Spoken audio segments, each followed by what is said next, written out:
Баршаңызға да сәлем, менің арнама қош келдіңіздер. Бүгін сіздермен осындай ауызашарға жылдам тез жасалатын осындай кекс дайындайтын боламыз. Менімен бірге болыңыздар.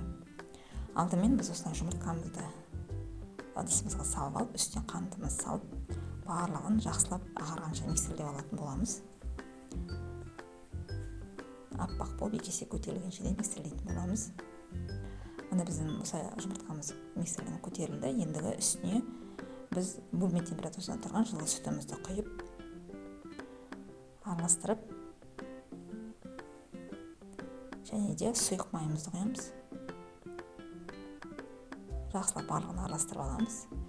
Ендігі осы ұнымызбен үстіне қопсылғышымызды салып, барлығын жақсылап електен өткізіп араластырып аламыз. Осылай жақсылап араластырып, біркелкі масса жасап алатын боламыз.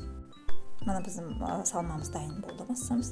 Ендігі осындай арнайы осындай кекс пісіретін формаға пісіретін боламын. Үстіне сұйық маймен барлығын толықтай жағып шықтым. Және де осы массамызды толықтай осы формамызға салып шығамыз, және осы тегістеп 180 градуста 30 минутта пісіріп алатын боламыз.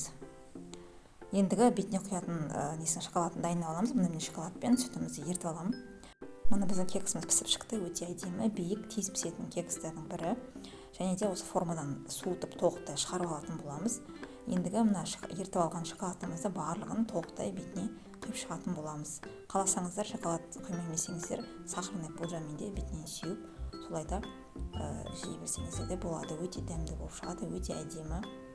Қалауымша әлісеңіздер болады. Мен үстінен арахиспен сеуіп шықтым әдемілік үшін. Өте тез жылдам дайындалатын кекстің бірі. Ауызашарға міндетті жасап көріңіз. Өте жұмсақ, өте дәмді. Менімен бірге болғаныңызға көп рахмет. Сіздермен болған Рима.